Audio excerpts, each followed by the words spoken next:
Assalamualaikum warahmatullahi wabarakatuh. Selamat sejahtera untuk kita semua. Om Swastiastu, Namo Buddhaya, salam kebajikan. Baik, pada kesempatan ini saya akan mempresentasikan terkait dengan UAS semester ganjil tahun ajaran 2024-2025 di Universitas Siber Asia Jakarta tahun 2025 dengan judul Analisis Klaster Provinsi di Indonesia berdasarkan indikator sosial dan ekonomi. Untuk mata kuliahnya adalah Data Mining kelas IF 501 Prodi PJJ Informatika. Nama saya mahasiswa Ujang Kamun dengan NIM 220401010212 dengan dosen Ibu Insinyur Henny Yulianti MM Mkom. Analisis klaster provinsi di Indonesia berdasarkan indikator sosial dan ekonomi. Indonesia memiliki berbagai provinsi dengan karakteristik sosial dan ekonomi yang berbeda.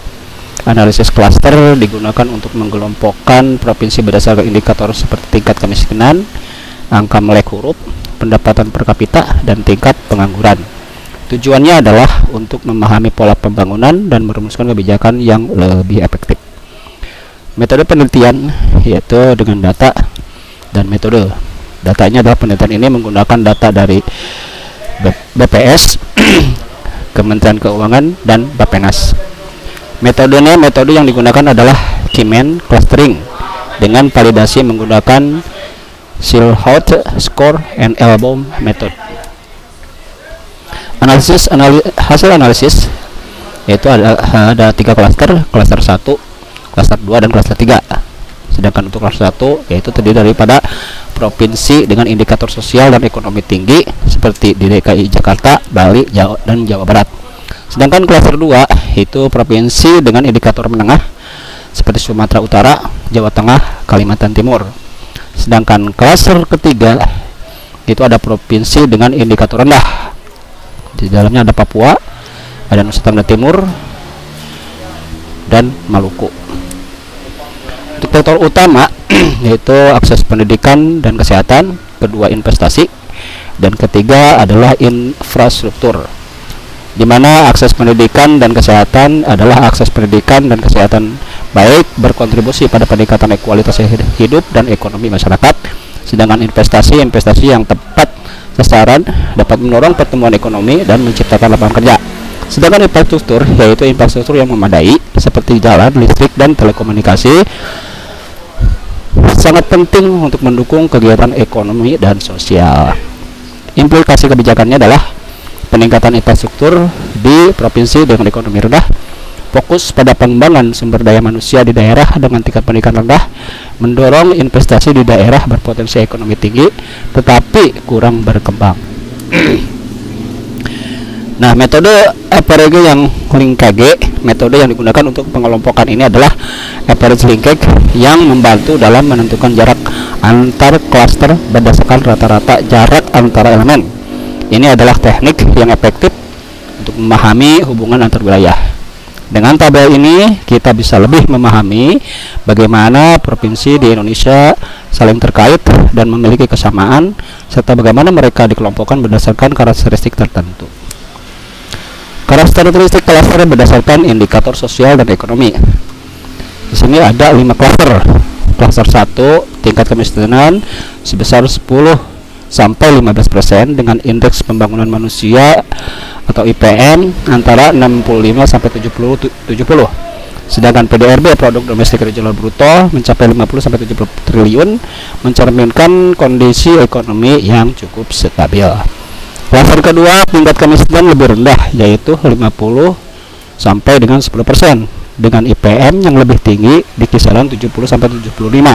Sedangkan PDRB-nya yang cukup mengesankan mencapai 70 sampai 100 triliun, menunjukkan potensi ekonomi yang besar. Sedangkan klaster ketiga ini memiliki tantangan tersendiri dengan tingkat kemiskinan mencapai 20% meskipun IPM-nya berada di angka 60. PDRB-nya sebesar 30 triliun, menunjukkan perlunya perhatian lebih untuk meningkatkan kesejahteraan masyarakat.